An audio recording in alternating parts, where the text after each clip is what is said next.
o cuál es la situación? Estamos en este momento analizando el tema, sí estamos trabajando en el tema, es un homicidio culposo, yo particularmente tengo la información que se está manejando en este momento en los medios y estamos justamente averiguando cómo es la situación del chofer en este momento. Sí, claro, es todo muy reciente. Muy reciente y no sabemos muy bien cómo fue la situación, pero sí estamos trabajando en este caso. Bueno, lo consultaremos entonces. Cuando tengamos más información y cuando tengamos un poco más de idea del caso, seguramente podemos darte mucho más precisiones sobre el caso. Pero bueno, ahora volvamos al tema que realmente estos últimos días ha sido de público conocimiento, los casos de inseguridad, muchos terminaron en homicidios, en algunos casos, como en el del carnicero, que fue el carnicero quien mató al ladrón, pero también tenemos el de la señora, de esta almacenera, Mabel, que no se resistió al robo, le sacaron 25.000 pesos y sin embargo la mataron igual y se escaparon. ¿Cómo se le soluciona esto? ¿Qué se hace? A ver, ¿qué se hace? El problema de la inseguridad no es un problema de hoy. El año pasado tuvimos 32 casos durante todo el año. Casos, estamos hablando de este tipo, que se denunciaron, que se judicializaron y que llegaron a la justicia.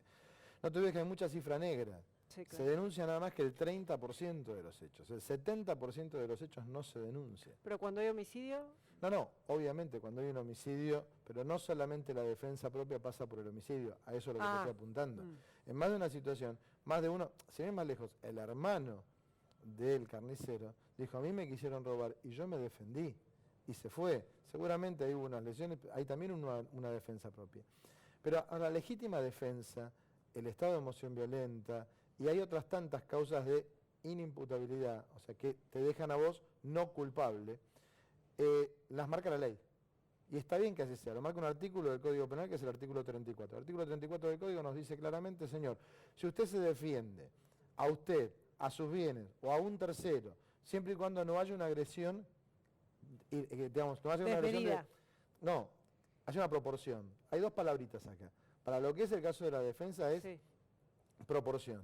Si a mí me vienen a robar con un revólver y yo me defiendo con un revólver, está bien. Ahora, si me vienen a robar, no sé, con un cuchillo y yo saco un revólver, no habría una proporción. Pero la proporción también se marca conforme el momento. ¿Viste el caso este del muchacho? Muy difícil. ¿Viste el caso del muchacho que lo roció con nafta? Sí.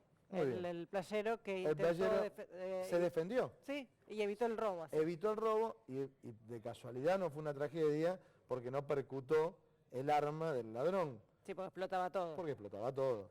Pero, a ver, eso es una legítima defensa. Si me están apuntando con arma y yo le tiro con nafta. Pero la pregunta, el punto acá es esto, lo que yo te quiero decir. ¿La ley me habilita? Sí.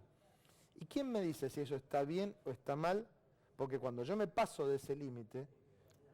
¿Y eso quién lo dice? El juez, solamente. Exactamente. Porque si yo me paso del límite, mínimo tengo un exceso en la legítima defensa. Pero digo, el límite, en definitiva lo establece el juez. El juez analizando qué. Te voy a poner dos casos concretos.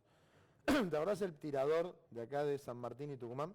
Sí. Digo acá porque estamos en el centro, sí, estamos cerca, sí, el señor que le habían robado que salió y mató un cerrajero. Sí, que pasaba caminando de casualidad. A ese señor, el doctor Luis Zelaya lo procesó y lo condenó. Está con un procesamiento firme. Esa persona está por homicidio agravado por uso de arma.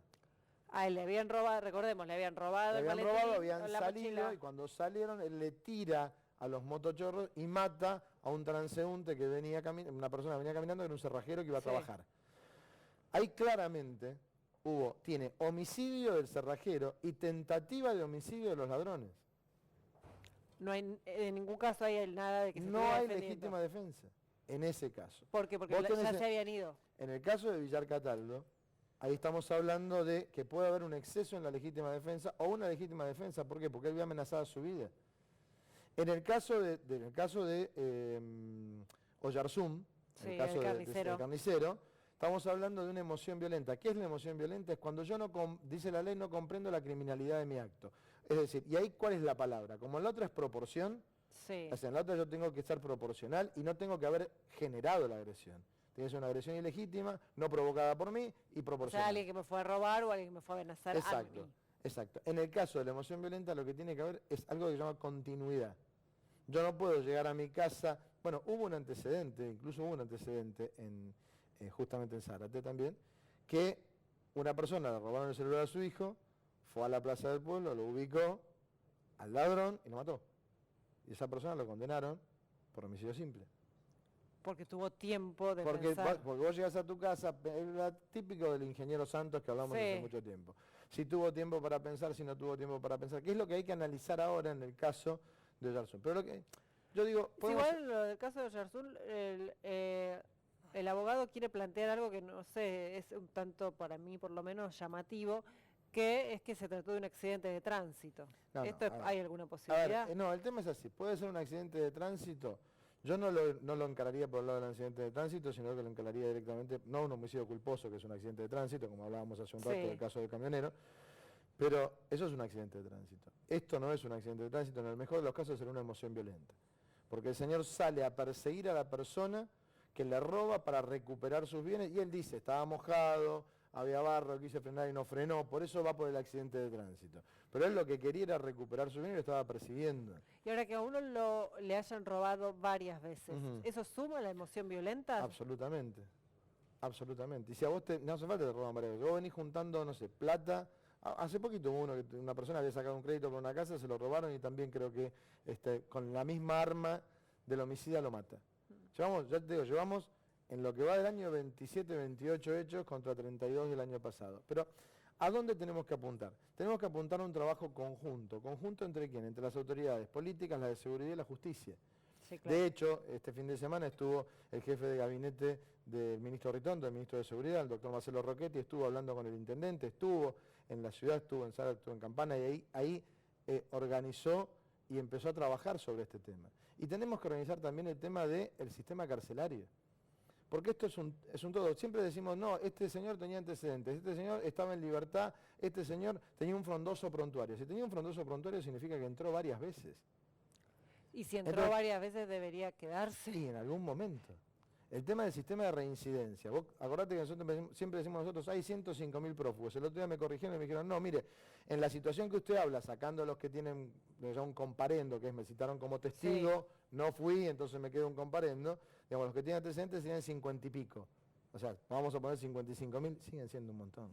Y hoy un prófugo en la República Argentina puede sacar una tarjeta de crédito, hay algunos hasta que cobran planes, tienen registro. Yo me mudo de acá, me voy a otra provincia y hago toda una vida. Porque no se cruzan los datos. Porque no se cruzan los datos. Entonces tenemos que unificar y tenemos que hacer un plan en conjunto. Ahora, si una persona, con esto de que no se llega rápidamente a las sentencias, ¿no?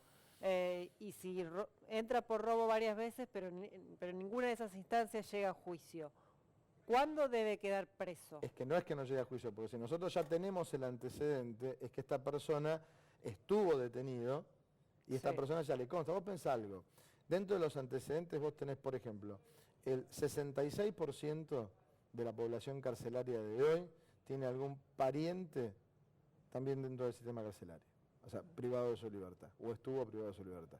Entonces ya hay un sistema que tenemos que empezar a erradicar. El tema de la droga es terrible. En el 2015, cuando una persona entra a un penal le hacen una entrevista previa para determinar y clasificar lo que hoy por hoy, gracias a Dios, en el Servicio Penitenciario Federal y en el Servicio Penitenciario de Provincia, gracias a la gestión tanto de Emiliano Blanco como de Fernando Díaz, que tienen la misma línea, están clasificando lo que se llama por riesgo de fuga, por riesgo de violencia, por riesgo de suicidio.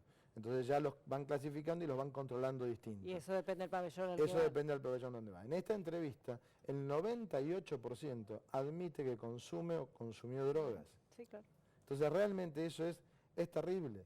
Eso es muy duro y sobre eso se está trabajando. Y lo que hay que hacer es, y que las autoridades lo están haciendo, es, por ejemplo, yo te traje esto. ¿Esto dice Chile Seguro? Sí. Esto que vos ves acá es un plan de seguridad que hicieron en Chile, que si vos ves te dice 2010-2014, te dice acá abajo. ¿Y cómo es? Esto es un plan de seguridad en Chile? Van solucionándolos y mucho, ¿Por qué? Porque esto que están haciendo, como vos ves, yo te decía, es un plan a 4 años. Esto fue un plan que armaron a 4 años, un plan que lo solucionaron y solucionaron en un montón. Yo siempre le digo a la gente... Pero los problemas no se solucionan de un día para el otro. El problema no se soluciona de un día para el otro y el problema se soluciona entre todos. Porque el político o el policía lo puede poner preso, pero si el juez lo libera, no sirve. Porque si una persona cuando entra dice, no te preocupes que ya te vas con una probation, y la probation, que es un excelente sistema para terminar un juicio, no se cumple o nadie lo controla, ¿de qué sirve que yo le ponga a una persona tareas comunitarias o tareas alternativas si nadie lo controla y en definitiva lo que hace va firme y se va? ¿Cuál es el castigo o cuál es la reparación que tiene para con la sociedad? Sobre eso tenemos que trabajar. Y sobre eso están trabajando. De hecho, nosotros somos absolutamente conscientes que en la provincia de Buenos Aires están armando y van a armar un plan. ¿Y este plan cómo sería? ¿De qué es lo novedoso que tiene a diferencia de lo que se Empecemos está haciendo acá? Empecemos porque es en conjunto. Arranca del ciudadano. Yo siempre le digo a la gente, usted no tiene que ser policía, pero quédate tranquilo que puede ser los ojos, el oído y la boca del policía, porque nadie mejor que la persona de la cuadra o del barrio para saber si hay algo fuera de lugar o que no funciona. Esa persona te puede llamar rápidamente al 911, te puede llamar rápidamente a las autoridades, que ahí empieza el sistema de la policía, que tiene que acudir. Porque y no armarse si como el carnicero está sucediendo. podría haber tenido un sistema de prevención, un sistema de reacción rápida, seguramente no hubiese salido a correrlo, o seguramente no lo hubiesen robado antes. ¿Reacción rápida qué significaría? Reacción rápida, llamo yo al 911 y automáticamente tengo en menos de X tiempo una persona o un policía en el lugar. Esto es lo que yo estoy hablando de una rápida reacción. Obviamente, para eso tenés que dotar de elementos que sabemos que se están comprando los elementos como para munir a las fuerzas de seguridad, pero nosotros siempre estamos en la reacción, siempre estamos en el problema. Porque cuando llega la justicia penal, cuando llega la persona que va presa, dicen, no puede ir preso el carnicero. No puede ir preso el carnicero, no, la persona que mata a alguien va presa, eso seguro. Pero hay también institutos que marca la ley, como por ejemplo la excarcelación extraordinaria, que es cuando una persona no va a evadir el accionar de la justicia, cuando esa persona tiene un domicilio y no va a entorpecer el accionar de la justicia tampoco. O sea, ni me voy a ir ni voy a complicar la causa. Me pueden dar la libertad durante el proceso. Después vemos cómo termina. Puedo terminar preso o puedo terminar en libertad, conforme la resolución del juicio. En estos casos, por ejemplo, tanto el de Villar Cataldo como el de Oyarzún seguramente lleguen al juicio por jurados, que es otro tema. Eso fue algo muy bien instituido en su momento en la gestión anterior por el doctor Ricardo Casal y que está funcionando y funciona bien. El único problema es esperemos que no se atore el embudo de los juicios orales que hoy por hoy son para penas mayores o para situaciones de mayores de 15 años por homicidios, por ejemplo, en este caso podría funcionar tranquilamente, pero sí tenemos que tener en cuenta de ver cómo lo regulamos. Porque igual que la probation, la otra punta también sirve y funciona, que es el juicio por jurados, porque ahí ya no es solo el juez, sino somos nosotros los pares los que lo estamos jugando. Claro. Porque ¿qué hizo la población? La población fue a pedir por el carnicero.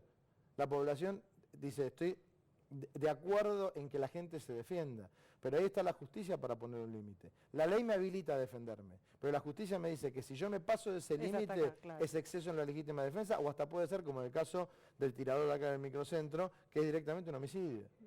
Bueno, doctor, muchas gracias y bueno, vamos a seguir teniendo estas charlas si le parece. Ojalá que las próximas charlas sean ya trabajando todos en conjunto y sobre un plan de seguridad, porque la seguridad no la hace. Si bien es cierto que el Estado está ausente y que tiene que estar más presente de lo que pretende, también es cierto que si nosotros no lo ayudamos, no va a funcionar. Es verdad. Bueno, muchas gracias y vamos al corte.